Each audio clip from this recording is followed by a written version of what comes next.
coming. I'd like to begin with a quote from the Surgeon General. He said that the war on infectious diseases is over.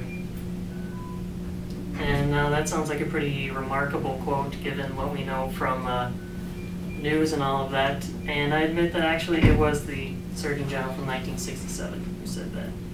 So clearly something really big has changed between 1967 and today, because we all know that drug resistance among infectious diseases is a really big problem.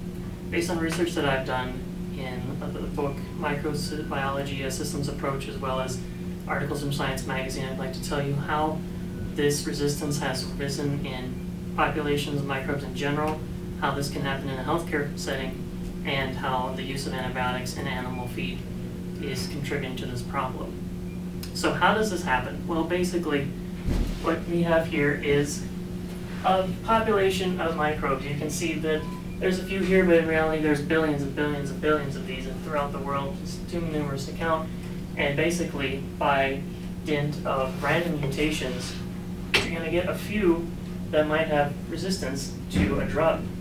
Now, in a normal population, they're not going to cause problems because it doesn't confer on them any advantage or disadvantage. But let's say that we add a drug in here that wipes out all of the non-resistant bacteria.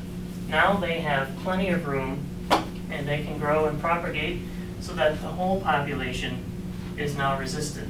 And that's how it happens in general. Now, unfortunately, this is unavoidable in some healthcare settings. For example, let's say you have a heart attack, heaven forbid, and you go to the hospital.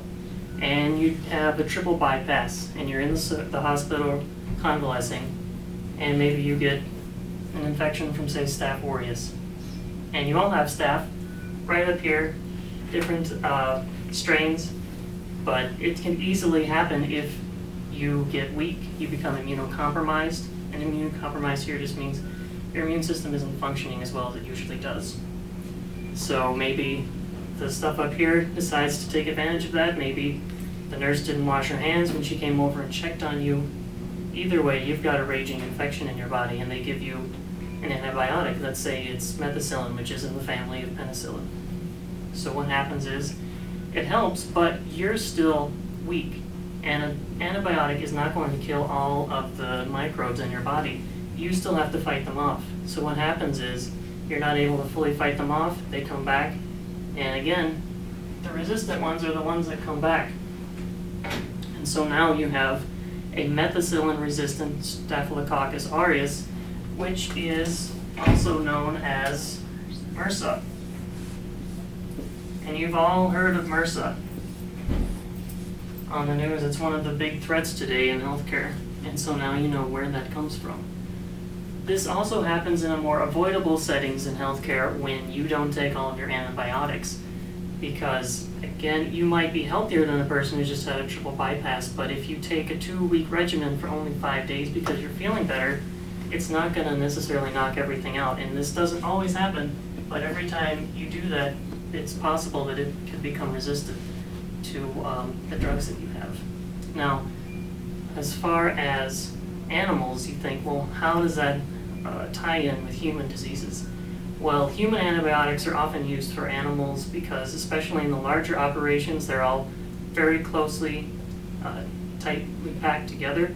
You know, cattle and chickens, if you've seen a turkey barn or chicken barn, there's just thousands of them in there, and disease can spread very rapidly. So what they will do is they will use human antibiotics, and human antibiotics work just as well as in animals as in humans because microbes have weak points that are common, and it doesn't matter whether it's in a person or a chicken. Also, they will use they will put in animal feed human antibiotics to stimulate growth in cattle and that sort of thing. And according to Dr. Falconeau, a microbiologist, he said, quote, that over 1/2 of the antibiotic use in the United States is given to animals, end quote. And so this is a big part of where antibiotics are going.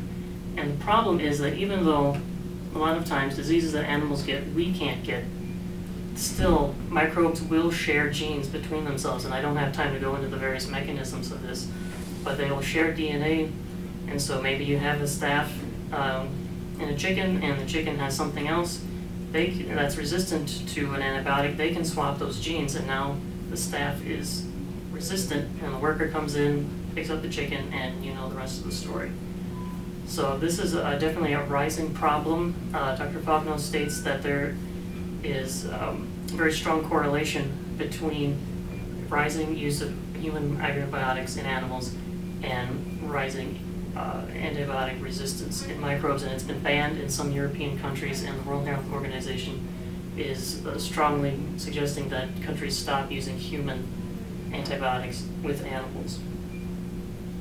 Now, I've told you about how this resistance happens, how it can happen in a healthcare setting, and how animals can contribute to this, but it's not all bad news.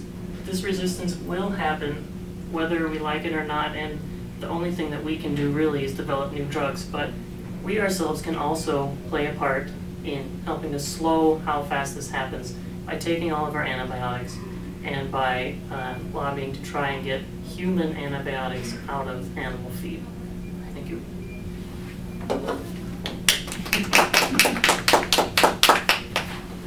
Any questions?